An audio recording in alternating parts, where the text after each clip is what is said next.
하나님께서 우리에게 주신 말씀 함께 찾아보겠습니다. 창세기 47장 1절부터 12절까지 말씀입니다. 창세기 47장 1절부터 12절까지 말씀을 앞에 있는 성경 찾으시고 성우의 음성에 맞춰서 함께 들어보도록 하겠습니다. 제47장.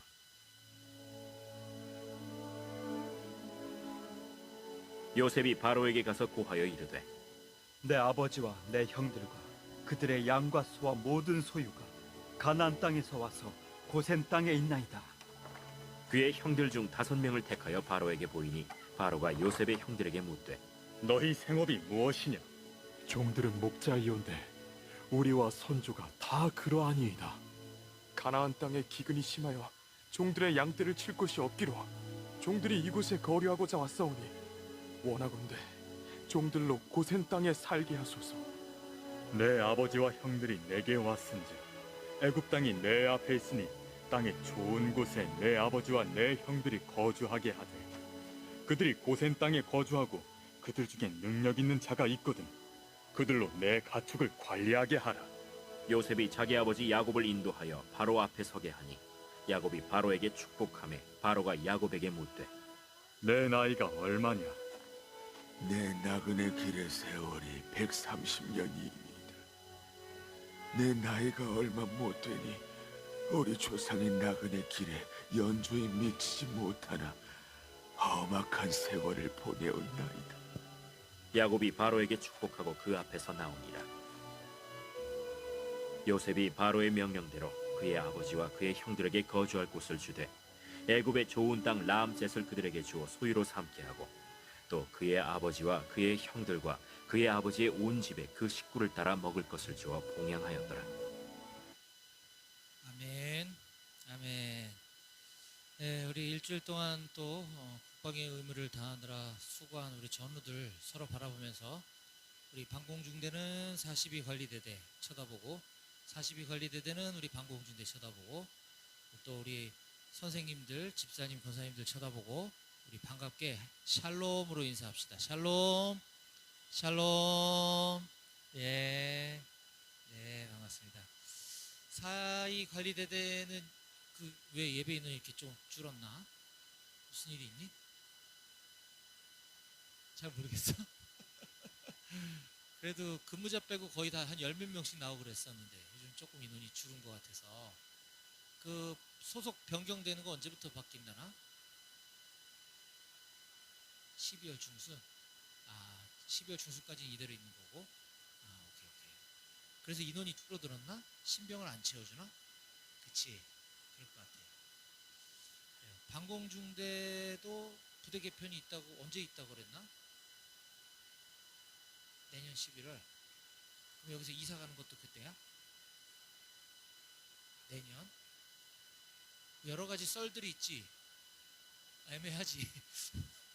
이사가 먼저인지 개편이 먼저인지 아무튼 뭐 변화가 좀 있을 것 같아요. 여러분들은 제대할 때까지는 변화 없지. 근데 거의 대부분 그래, 내가 제대할 때까지만 이상 없으면 되지 뭐. 그 이후에는 모르겠고. 하여튼 그렇습니다. 여기가 좀 어지러워요. 부대가 어떻게 개편되는지 뭐 이전하는지도 지금 명확하지가 않아서 좀 어지러운데, 그것과 상관없이 우리는 어느 곳에서나 주님을 예배하면 됩니다. 그렇죠? 네, 그래요. 제가 물어본 이유는 지금 11월 29일, 아직 좀 많이 남긴 했는데 토요일이거든요. 11월 29일 날 의정부에 있는 광명교회가 광명시에 아니고 왜 의정부시에 있는 거겠군요. 아무튼 의정부에 있는 광명교회에서 우리 5군단 예하 부대들을 대상으로 찬양 경연 축제를 한대요. 그래서 우리 임마누엘 교회가 뭐 이렇다 할 찬양팀은 없지만 우리 한번 출전해 보고 싶습니다, 목사님. 그러면 여러분들이 도전하시라. 내가 적극 도와주겠다. 네. 그래서 그 민간 교회잖아요. 거기가 성도님 수가 한 4,000명 되는 대형 교회인가 봐요. 그래서 이 참가한 부대들 시상금도 뭐 금상 300만 원부터 참가상 30만 원까지 이렇게 주고, 이건 시상권이고 금은동 참가상. 그다음에 참석만 해도 간식비를 50만 원을 제공해 준대요. 그래서 여러분들 도전하시면 좋을 것 같다 하는 생각이 듭니다. 우리 저하고도 상의하시고 또 우리 중대장님이나 대대장님하고도 상의하셔서 군생활 전역하기 전에 또 좋은 추억 만들 수 있으면 좋겠다는 생각이 듭니다. 네. 다음 주일은 연휴 한복판에 있는 주일이죠. 10월 5일, 10월 6일 월요일이 추석입니다. 그래서 연휴 기간에도 예배는 동일하게 있습니다. 네, 연휴라고 예배 쉬는 줄 알면 안 돼요. 큰일 나요. 다음 주일도 예배 동일하게 있으니까 착오 없으시기 바라고, 다음 주일 날은 좀 더 우리가 매주 간식이 뭐 부족하지는 않은 것 같은데 그래도 명절날은 좀 더 풍성한 간식으로 준비할 테니까 다음 주일 날은 쭉 쉬는 날이니까 우리 교회 한 번도 안 나온 전우들도 좀 같이 가자. 오늘은 간식이 더 좋은 게 나온대. 이렇게 해가지고 많이들 나올 수 있으면 좋겠습니다. 그리고 방공중대는 예배 인원 파악을 요즘 중대장님이 하나? 예배 참석 인원 파악을? 누가 파악하는 사람 없나? 잘 몰라? 사무엘이 몰라? 만약에 이제 다음 주에 갑자기 우리가 한 50명이 나온다 이러면 그걸 빨리 업체에다 알려줘야 준비를 하거든요. 그렇죠? 근데 우리가 예배 인원 파악이 보니까 토요일 날 오후 늦게 점점 뒤로 늦어지는 것 같아. 그래서 내가 토요일 날만 되면 막 마음이 쫄려요. 그래서 조금 인원 파악을 좀 빨리 해서 알려주면 참 좋겠다. 간식 업체에서 준비할 수 있는 시간을 좀 드려야 되니까. 그래서 여러분들이 조금 중대장님이 알아서 하겠지 하지 말고 좀 우리 방공중대에도 우리 사무엘이가 군종병인가? 애매하지만 아무튼 본인이 하든 누굴 시키든 해서 좀 해주길 바래요. 우리 지금 군종병이 누구지도 잘 몰라요. 우리는 지금 서로 모든 게 불투명하다. 아무튼 그렇답니다. 그리고 네, 제가 광고했던 것 같은데 우리 임마누엘 교회는 1년에 한 번 매년 가을에 정기 부대 위문 행사가 있습니다. BBB라고 하는 직장인 성경 공부 모임 선배님들이 여러분들도 이제 저녁 이후에 내가 어떻게 살아야 되나, 저녁 이후에 직장 생활을 어떻게 해야 되고 또 그리스도인으로서 세상을 어떻게 살아가야 되는지에 대한 여러 가지 조언들을 1대1로 거의 1대1이나 1대2로 매칭을 해서 한 1시간 동안 충분히 여러분들이 궁금한 것도 물어보고 또 선배님들이 어떻게 살아오셨는지에 대한 이야기도 좀 듣고, 이런 위문 행사를 또 우리 찬양 사역하시는 우리 아티스트 분 모셔가지고 이렇게 진행을 합니다. 매년 가을에. 올해는 11월 1일 토요일 날 예정되어 있으니까. 네, 왜? 진지 올라가는구나. 그 네이버 밴드로 보세요. 밴드 라이브로도 볼 수 있고 또 녹화 영상 남아 있으니까 뭐 어떡하겠어요. 그게 참 그래.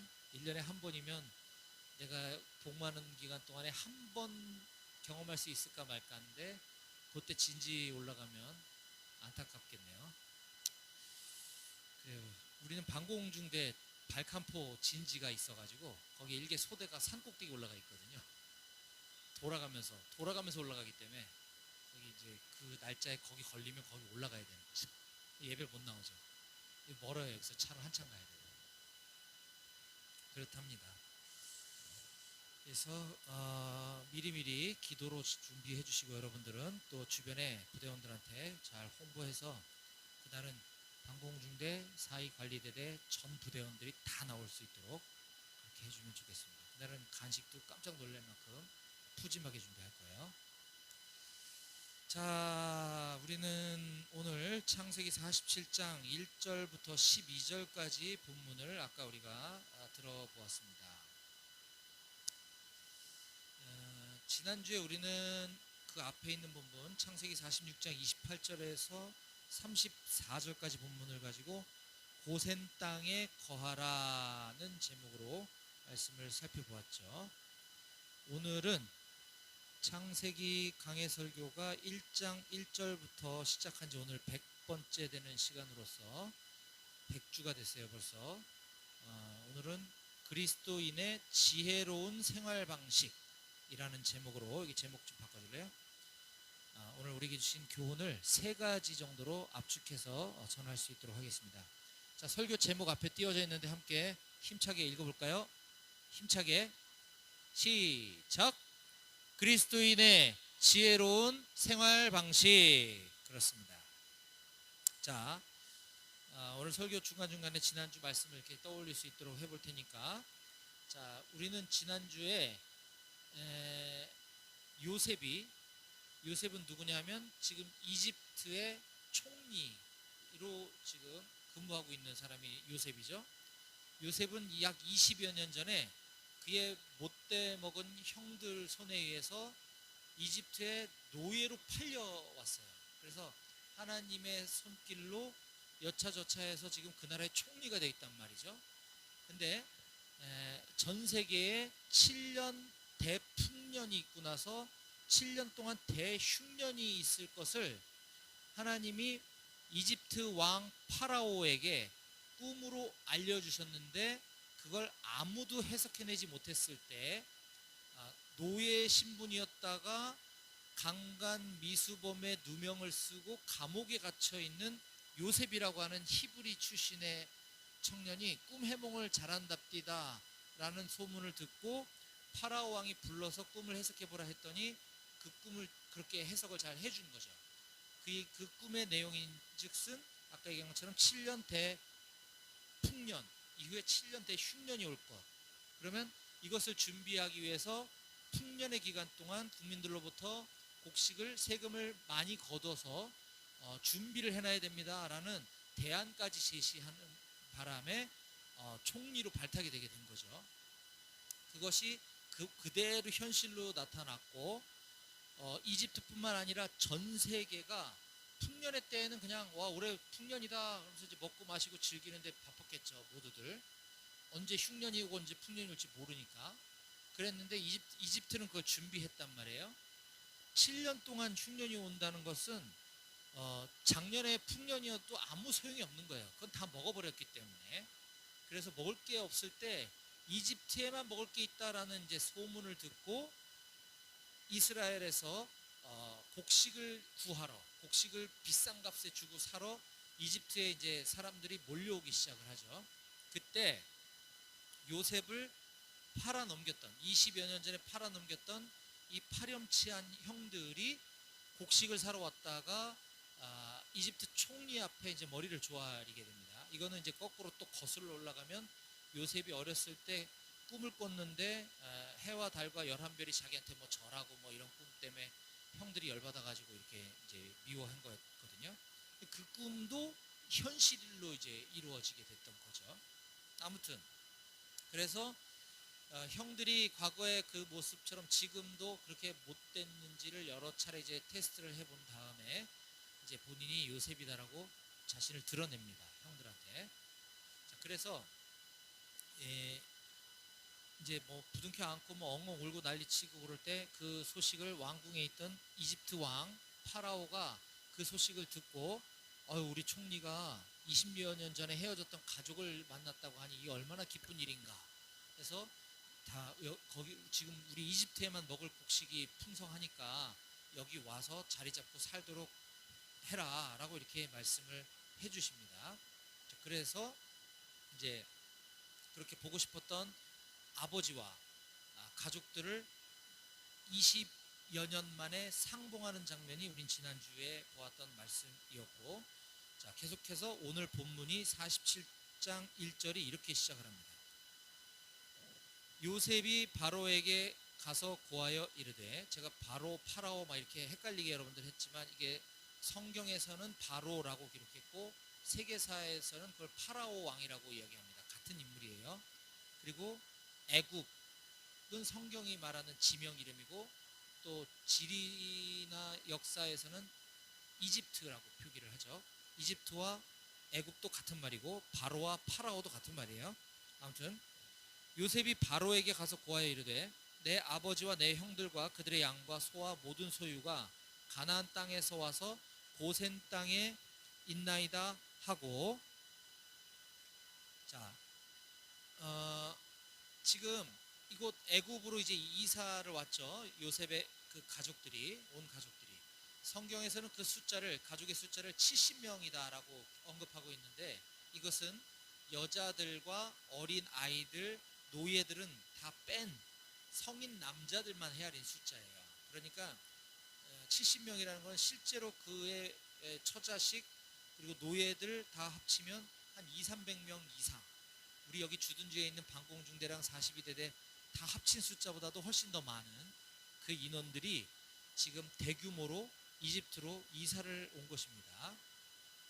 자, 그래서 어디로 이사를 가야 될지 모르잖아요. 그래서 이제 요셉한테 미리 전령을 보내서 넷째 아들 유다를 미리 보내서 요셉 총리를 만나서 우리가 고센 땅에 가서 기다리겠다, 이렇게 이제 서로 약속을 주고받고 이제 고센 땅에 딱 들어와 있는 상황인 거죠. 자, 그런데 그들도 마찬가지고 요셉 총리도 마찬가지고 아직까지는 마음에 조금 찝찝한 구석이 남아 있었어요. 왜냐하면 이집트 왕 파라오가 총리의 가족들 와서 살게 하라고는 했지만 이것이 어디 문서로 남아 있는 것도 아니고 어디 결제가 난 것도 아니었기 때문에 보장된 것은 아직 아무것도 없는 겁니다. 그런데 지금 200여 명이 넘는 외국 사람들이 지금 뭐 미립국이라고 표현하기는 조금 그렇지만 어쨌든 들어와 있는 상황인 거예요. 그러니까 되게 애매한 이 상황에서 지금 요셉이 우리가 방금 읽었던 1절에 보니까 바로 왕에게 이제 결제를 받으러, 확실히 사인을 받으러 지금 올라갔다는 겁니다. 바로 왕에게 가서 고하여 이르되 내 아버지와 내 형들과 모든 소유가 지금 가나안 땅에서부터 우리 애굽으로 와서 우리 애굽의 지역 중에 고센 땅이라고 하는 고센 지역에 지금 도착해 있습니다 라고 보고를 하고 있는 거예요. 자, 그런데 그 전에 이미 요셉이 마중을 나가서 아버지와 형제들을 마중 나갔을 때 앞으로 파라오 왕을 만나게 될 텐데, 이집트 왕을 만나면 이렇게 질문이 들어올 거다, 그러면 이렇게 대답을 하라고 우리가 사전에 예행 연습 리허설 했던 장면이 있었습니다. 자, 그 부분을 먼저 보면요, 46장 31절입니다. 자, 요셉이 그의 형들과, 지난주 본문이죠, 아버지의 가족에게 이르되, 46장 31절, 내가 올라가서 바로에게 아뢰어 이르기를 가나안 땅에 있던 내 형들과 내 아버지의 가족이 지금 내게로 왔는데 그들은 목자들입니다. 목축하는 사람들이므로 그들의 양과 소와 모든 소유를 이끌고 왔습니다 라고 할 테니, 내가 그렇게 얘기할 테니, 그러면 바로 왕이 당신들을, 형들 아버지를 불러서 너희의 직업이 무엇이냐 물을 거예요. 그러면 당신들은 이렇게 얘기하세요. 주의 종들은 어렸을 때부터 지금까지 목축하는 자들이었는데 우리와 우리 선조가 다 그러했었습니다 라고 하라고 예행 연습을 지금 시켜주는 장면이었던 거죠.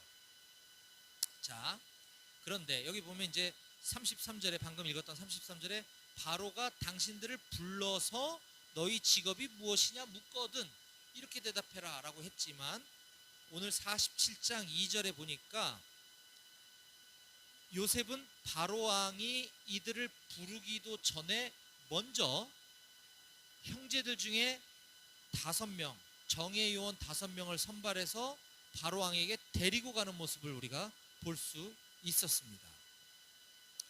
자, 약간 전략이 조금 수정된 거죠 지금.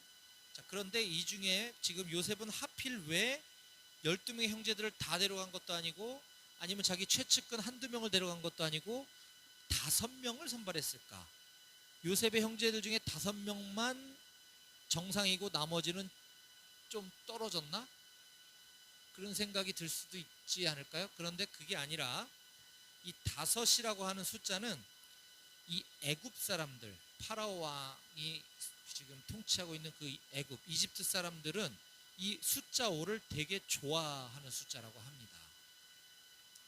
그래서 이 5명, 뭐 5배, 5 이런 숫자만 들으면 되게 기분이 좋은 거예요.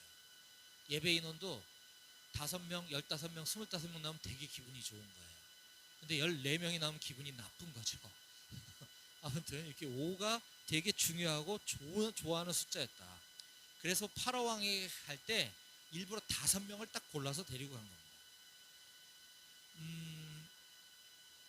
자, 여기서 우리는 이 요셉의 지금 기존의 철저한 리허설과 또 기존에 세웠던 전략에서 약간 수정된 부분, 그 다음에 이집트 왕 파라오가 좋아할 만한 숫자를 선발하는 모습, 이런 등등을 보았을 때 우리는 오늘 설교 말씀의 제목처럼 그리스도인의 지혜로운 생활 방식의 그 첫 번째 교훈을 발견할 수 있습니다. 그것은 바로 따라해 볼까요? 그리스도인들은 세상을 살아갈 때 특별히 더 지혜로워야 한다. 예, 이것을 우리가 첫 번째 교훈으로 받을 수 있습니다. 그리스도인의 지혜로운 생활 방식. 그리스도인들은 세상을 살아갈 때 특별히 더 지혜로워야 된다.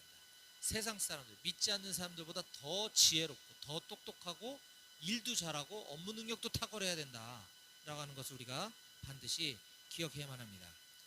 그리하여 여러분들도 지금 병영생활 할 때도 마찬가지, 저녁 이후에 학교를 복학을 하든 취업 현장에 나아가든 마찬가지로 세상 속에서 하나님께서 주신 지혜를 가지고 하나님의 뜻을 이루어가는 여러분들이 다 되시기를 주님의 이름으로 축복합니다. 아멘. 네. 자, 그렇게 이제 5명을 선발해서 애굽 왕 파라오 앞에 나아간 요셉의 형제들은 이제 우리가 리허설 때 연습했던 대로 잘 대답을 하다가 중간에 살짝 삑살이 나는 얘기를 합니다. 자, 무슨 얘기를 하나 봅시다. 3절과 4절. 바로가 요셉의 형들에게 묻되 너희 생업이 무엇이냐? 그들이 바로에게 대답하되 종들은 목자이온데 우리와 선조가 다 그렇게 살았었습니다. 여기까지는 요셉이 가르쳐준 대로 잘 대답을 했어요. 그렇죠? 근데 4절에 보니까 그들이 또 바로에게 고하되 가나안 땅에 기근이 심하여 종들의 양떼를 칠 곳이 없기로 종들이 이곳에 거류하고자 왔사오니 원하건대 종들로 고센 땅에 살게 하소서. 예, 언뜻 보면 이것도 전혀 이상해 보이지 않는 문장으로 읽히지만 이 거류하다라는 단어가 우리 말로는 이게 이 뉘앙스가 정확하게 느껴지지가 않아요. 근데 이 거류하다라는 단어의 원뜻을 보면 이것은 잠깐 머무른다라는 뜻을 갖고 있습니다. 잠시 머무르다. 애굽 왕 바로는 일찍이 아까 제가 지난 시간 말씀을 짧게 요약한 것처럼 요셉 총리가 20여 년 만에 이산 가족들을 만났다는 소식을 듣고 너무 기뻐서 우리 애굽에 다 이사 와서 살도록 하셔라 라고 했을 때는 당연히 거기에 살림살이도 챙기지 말고 몸만 와서 살라고 했단 말이에요. 그러면 완전히 와서 여기서 뭐 이민 신청도 하고 이 나라 백성이 돼서 이제 살도록 하라라는 거였는데 지금 이 요셉의 형제들 중에 누군가가 우리는 이곳에 잠깐 머물러고 온 겁니다 라고 지금 얘기를 한 거예요. 그러니 지금 모두가 좀 당황했을 법한 지금 이런 이야기가 오가고 있는 것을 우리가 성경을 통해서 보았습니다. 자, 그들은 그러면 왜 이런 얘기를 했는가?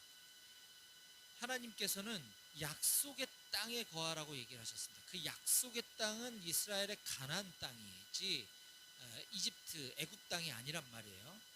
그래서 이 야곱 야곱과 그의 아들들이 요셉이 지금 초청을 할 때 이집트에 가는 게 맞나? 찝찝한데? 라고 할 때 하나님께 예배드렸더니 가도 좋다. 두려워하지 마라. 내가 거기서 큰 민족을 이루게 하겠다. 그리고 내가 나의 때에 너희 민족들을 다시 가나안으로 되돌아오게 하겠다. 라고 하셨던 그 하나님의 말씀을 이들은 굳게 믿고 붙잡고 있었던 거죠. 우리가 지금은 여러 맥락과 정황 때문에 여기 왔지만 우리는 하나님의 때에 우린 다시 가나안으로 돌아갈 사람들입니다. 그것이 우리의 정체성입니다. 그것이 우리의 신앙입니다. 라고 하는 고백이었던 거예요. 여기서 우리가 오늘 그리스도인의 지혜로운 생활 방식 두 번째 교훈으로 깨달을 수 있는 것은, 따라해 봅시다. 그리스도인들은 세상에 미련을 두지 말아야 한다. 네, 바로 그것입니다. 그리스도인들은 세상에 미련을 두지 말아야 하는 것이에요. 인간적으로야 지금 이스라엘 가나안 땅에는 지금 먹을 게 씨가 말랐는데, 지금 이 이집트 땅은 완전 풍요의 도시, 온 나라가 막 돈이 막 펑펑 써도 돈도 많고 부자고 쾌락과 향락의 도시, 여기 평생 눌러앉고, 게다가 왕이 또 국빈 대접을 받고 우리는 초청받아서 온 사람들인데 여기 눌러앉아 살고 싶지 않았겠어요? 그렇죠? 근데 우리는 여기 거류하러 왔습니다 라고 하는 것은 세상에 미련을 두지 않겠다라고 하는 것입니다. 마찬가지로 여기 있는 저와 여러분 모두는 이 세상이 아무리 화려하고 좋게 보일지라도 우린 그리스도인으로서 이 땅에 소망을 두는 것이 아니라 하늘에 소망을 두고 살아가야 할 것임을 잊지 않고 살아가는 여러분 모두가 되시기를 주님의 이름으로 축복합니다. 예. 자, 어쨌든 이 형제들은 그렇게 바로 왕에게 요구를 했고, 원하건대 종들로 고센 땅에서 살게 하소서. 이 고센 땅은 요셉이 추천해 준 땅이었죠. 그 이유에 대해서는 우리가 지난 시간에 살펴보았고요. 그래서 고센 땅에 살게 해달라. 그것은 건방지거나 무례한 행동이 아니라 오히려 파라오 왕을 배려한 거라고 했습니다. 더 좋은 강남 땅에 살게 하소서라고 할 수도 있었지만 변두리 고센 땅에 살게 하라는 건 어쨌든 이 파라오 왕의 입장도 곤란하지 않게 해주면서 동시에 우리가 또 나중에 돌아가기도 편리한 이런 이 고센 땅을 살게 해달라고 요청했을 때 이 파라오 왕은 즉답을 그 형제들에게 바로 하지 않고 나중에 요셉을 따로 조용히 불러서 그들이 원하는 대로 다 조치해줘라 라고 지시를 내립니다. 그것이 5절 6절에 나와 있는데요.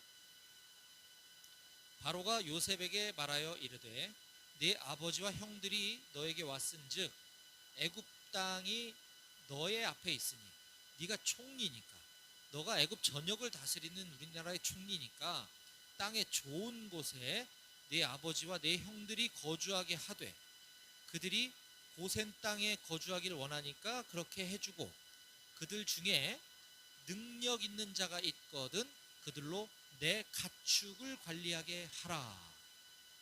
덤으로 그들의 부탁을 들어줄 뿐만 아니라 그들 중에 가축 치는 능력이 타고난 사람이 있으면 정부에 와서 일하도록 공무원으로, 고위공무원으로 특별 채용을 해주겠다라는 얘기까지 하는 겁니다.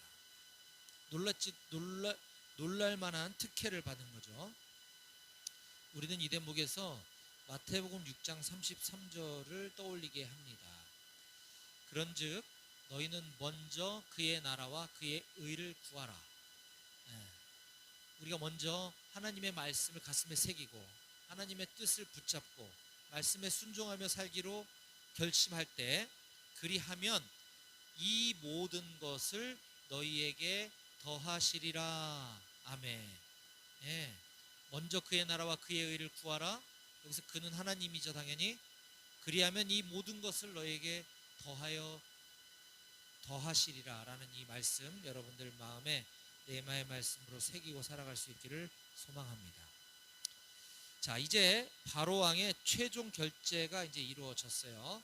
자, 그러자 요셉은 자기 아버지 야곱을 모시고 바로 왕에게 인사드리러 갑니다. 7절. 요셉이 자기 아버지 야곱을 인도하여 바로 앞에 서게 하니 야곱이 바로에게 축복하매 바로가 야곱에게 묻되 네 나이가 얼마냐? 야곱이 바로에게 이르되 내 나그네 길의 세월이 130년이니이다. 이거는 네 나이가 몇 살이냐? 저 130살입니다. 뭐 이랬다기보다는 좀 약간 존칭으로 대화가 오갔을 것 같아요. 130년이면은 이제 살 만큼 많이 사셨는데 이 야곱은 147세에 이제 천국 가시거든요. 그러니까 이제 이 이후로 17년밖에 더 살 날이 남지 않았으니까 오늘날로 따지자면 거의 한 80대 후반, 90대 정도 되는 노인이었단 말이에요. 자, 130년이니이다. 내 나이가 얼마 못 되니 우리 조상의 나그네 길의 연조에 미치지 못하나.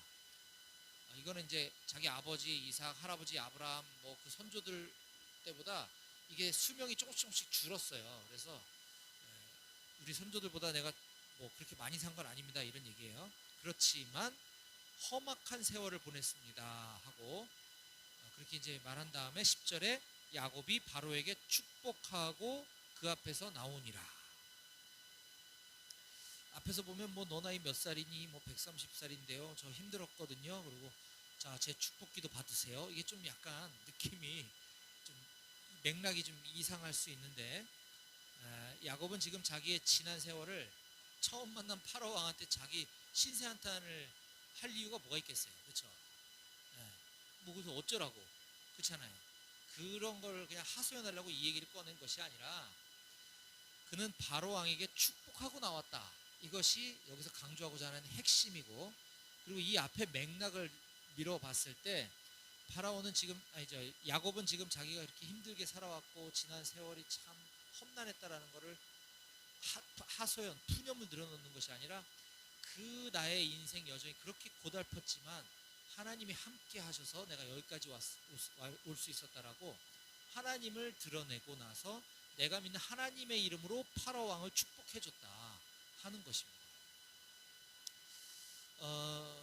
제가 병원 전도를 다닐 때 보면은 병원 전도가 참 이렇게 거절도 많이 당하고 쫓겨나기도 많이 쫓겨나거든요.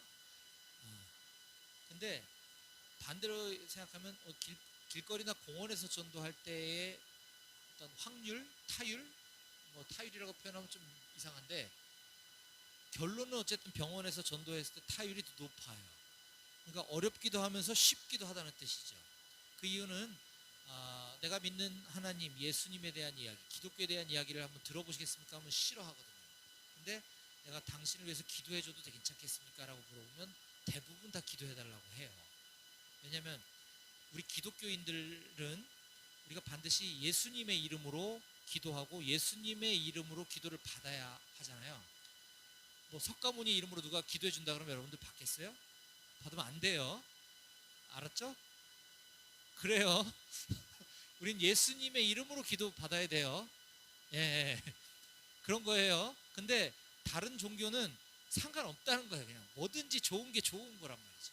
그래서 기도해 준다 그러면 해달라 그래요. 다들. 그거와 지금 같은 상황이다. 파라오 왕에게 야곱이 뭐라고? 야곱이 지금 이스라엘에서 지금 먹을 것도 하나도 없어갖고 거의 거지처럼 살다가 로또 맞아가지고 지금 이집트에 이민 와서 살라고 해서 왔는데 지금 파라오 왕한테 가서 내가 당신 축복해 줄게요. 웃기거든요. 이게 우리의 상식으로는. 근데 그런 상황이 아니다. 자기가 믿는 하나님의 이름으로 파라오 왕을 축복해 준 것이다. 그 앞에 맥락은 자기 지난 험난했던 세월들을 이야기하며 그 삶 가운데 개입하신 하나님을 자랑하고 드러내는 일종의 전도와 기도를 하고 있는 것이다 라고 우리가 이 말씀을 볼 수 있습니다. 따라서 오늘 마지막 그리스도인의 지혜로운 생활 방식 세 번째 교훈은 우리 그리스도인들은 우리의 삶 가운데 역사하신, 일하신, 나의 삶 가운데 일하신, 함께 하신 하나님을 다른 사람들한테 고백하고 드러낼 수 있는 삶을 살아야 한다라는 것입니다. 아멘. 예. 자, 오늘 말씀 정리하겠습니다. 오늘 저는 그리스도인의 지혜로운 생활 방식 세 가지에 대해서 오늘 본문 말씀을 가지고 우리에게 주신 교훈을 나눴습니다. 첫 번째 교훈은 그리스도인들은 세상을 살아갈 때 특별히 더 지혜롭게 행동해야 된다라고 말했습니다.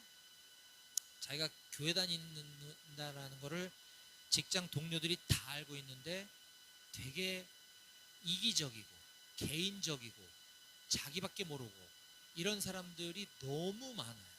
그거 안 된다. 오히려 더 지혜롭게 행동해야 된다. 두 번째, 그리스도인들은 세상에 미련을 두지 말아야 한다. 물론 최선을 다하고 지혜롭게 하다 보면 결과가 좋게 나올 수 있습니다. 그러나 그 결과값을 놓고 내가 승진하기 위해서, 성공하기 위해서, 유명해지기 위해서 우린 살아가는 사람들이 아니라 하늘의 소망을 두고 사는 사람들이다 라는 것 잊지 않으셨으면 좋겠고요. 세 번째로, 그리스도인들은 자신의 삶 가운데 역사하신 하나님을 늘 자랑하고 고백하고 드러내는 삶을 살아야 한다라는 것이었습니다. 저는 우리 사랑하는 임마누엘 교회 우리 모든 청년들이 이처럼 세상 속에서 지혜로운 그리스도인들로 모두 다 생활에 나아갈 수 있게 되기를 주님의 이름으로 간절히 축원합니다. 아멘. 기도하시겠습니다.